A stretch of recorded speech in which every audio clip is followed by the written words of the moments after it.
Hello, this is David Peacock. I'm here at the Getty Museum in Los Angeles, California. Today I am going to review the 18th century pastel portraits exhibition here, and we're going to start right away in this room, small little room with about 12 images.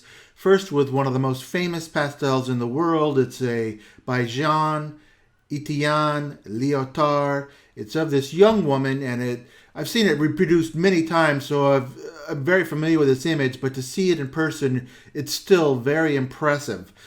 It's a tribute to Liotard that rather than forcing her to make eye contact with him and do a conventional portrait, he allowed her to look to the side. She's holding her dog very believably. It's an authentic portrait, and it captures her childhood and her innocence. You don't see the fake human mask that you see in so many other portraits of this time period. In that way, it's unconventional. Here's a closer look at the dog, which is really well done. In these portraits, I'm always amazed by the distinction of the texture between the fabrics, the velvet of her robe and the fur on her collar and the ribbon in her hair. All these subtle textures are really perfectly displayed.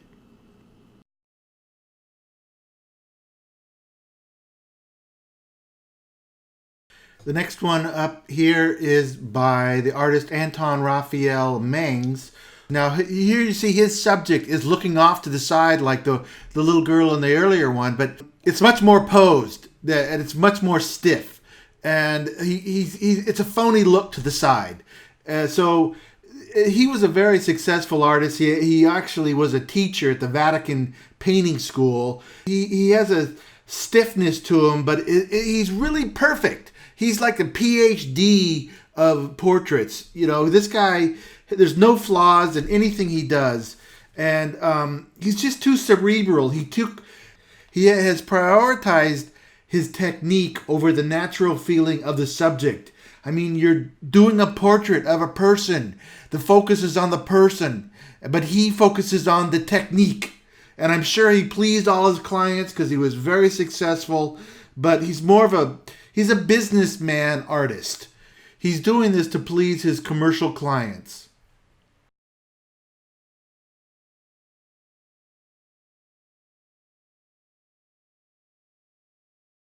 I did want to compliment him on the lace here. I'm going to compare this to some of the other artists.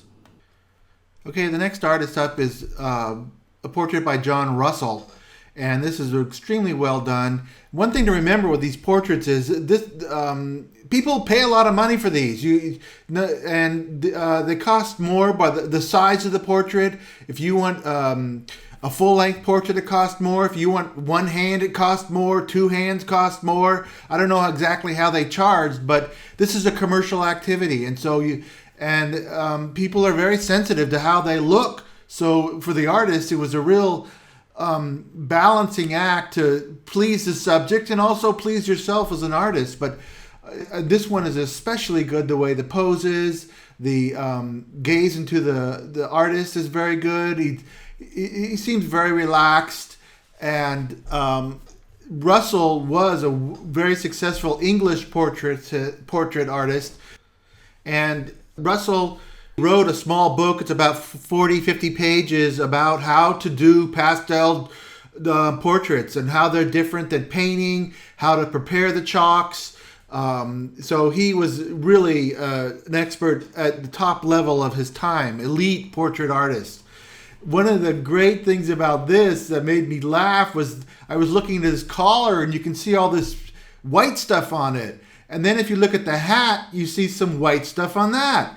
And that's the powder from the wig. So the men in these days, and the women too, but the men wore these wigs, and the last step after the wig was put on was to powder it with white powder. And I guess this fell onto the collar, and also it would get on your hat, and this was considered normal. First I thought it was kind of a joke, I thought the artist was making fun of the stupid social custom of men wearing wigs and powder, but actually I think he's just showing the way it is. For Russell to include the powder on the collar and the brim of the hat. He could have easily left that out, made the collar black, made the brim of the hat black, but he included that. He's challenging himself, and he's putting his own, he's showing off a little bit. And he did an excellent job, and it really captures the period and the fashion and the man, and I really enjoy that part of this portrait. Okay, the next artist is French artist Joseph Vivien. Look at this guy's wig. I mean, it's gigantic compared to the Englishman. His face, you know, he's just very stiff mouth, nose looking to the side. His eyes are kind of dead. Here's the example of the lace, which is not quite as fine as some of the other examples of lace that we've seen. This is a conventional portrait. It costs a lot. It's a rich man's vanity to do this, and they just want to impress other people. It's certainly well done and professional, and it does its job, and I'm sure the guy was satisfied. He didn't show any kind of emotion in his face, and he was probably happy with this. The only other difference I would say is there's a little more red in the flesh tone that I noticed, and the colors are pretty bland. It's a black coat. The background is very grayish, bland. I suspect that that's what patron wanted and was happy with that. Okay, the next artist is Maurice Quentin de la Tour.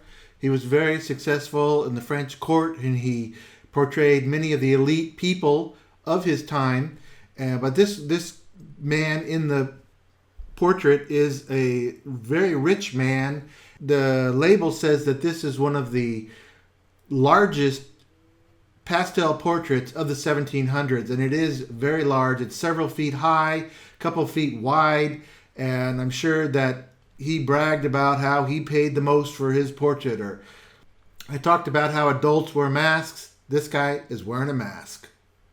You can see some powder on this guy's shoulder, but it's really doesn't have the impact as we saw in the John Russell portrait. He did a really great job on the lace. Another thing that would have made this portrait more expensive is all the time that it took to design and fill in the background here. It's with the carpets and the table and the globe, all that add to the price. Now, one thing that's always kind of a disappointment is I really like Maurice Quentin de la Tour. He has some wonderful, very charming portraits of Rousseau and Voltaire, but this one doesn't come up to the standard, and I'm pretty sure it had to do with the subject. He was playing it safe for this rich financier. Now, the next artist is Francis Cotes. When I go through galleries, there's so many pictures. I probably would have ignored this. I just glance at pictures. If I don't like it, I move on. But I think it's helpful in these videos if I talk about why I don't like this, okay? Actually, Cotes was a pretty successful artist, and he taught John Russell, that portraitist that I liked earlier on. Russell mentions Cotes in his book. Now, these are actually two brothers. The one on the right is wearing a dress, but it's actually a little boy. Now, I was trying to decide, why don't I like this? And it creeps me out, and I'll tell you why. The guy on the left, he's too big. He's shown as an inch or two above his brother, but he's like a teenager. He's like 14, and his brother's like 4. So the artist had a difficult thing to do. He had to put these two boys together, but they're very different sizes. And so he squished them together, and they're actually done in two different, split down the middle. The label says it was split down the middle. It was two separate portraits that were put together to make a whole. So I think that's what bothers me, is that there was an instinctive incongruity in this pastel portrait, and I would have just walked away and not looked at it. But I'm just going to spend a little time and explain to you exactly what the problem with in this pastel portrait. The next portrait is by an artist we saw at the beginning, Jean-Etienne Liotard. He has a different type of composition going on here. one thing I noticed right off is the stance of the man. He's standing on one leg, and I've often seen this in portraits of the 1700s, and it's interesting. When I was reading John Russell's book, he mentions this specifically. He says, "It must be remarked that all graceful figures stand on one foot only." So this was a rule. Put your person on one foot. And if you broke that rule, you were going to get criticized. To me, it looks a little awkward, and I don't mind having a person stand on 2 feet. It's often in today's portraits, we stand on 2 feet, and it's not a big deal. But it was an important rule of the artist to do it that way.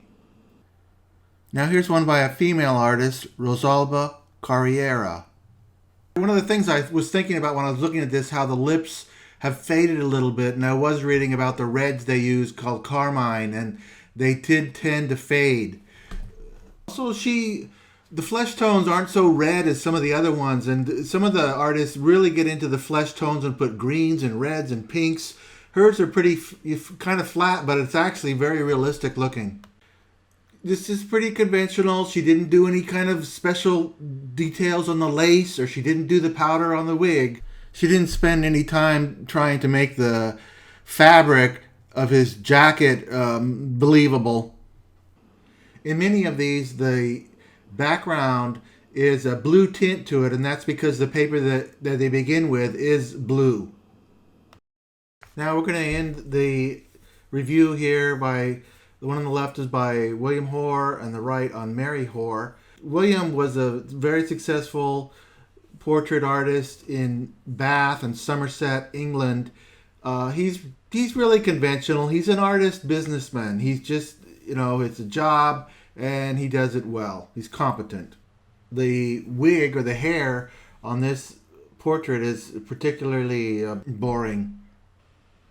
The portrait by Mary Hoare here, I really like this, not especially for the face, though it is pleasant.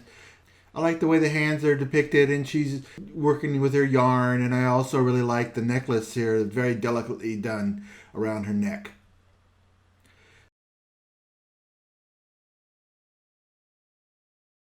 So that ends my review of the pastel portraits at the Getty Museum, and I hope you enjoyed it. Thanks for watching.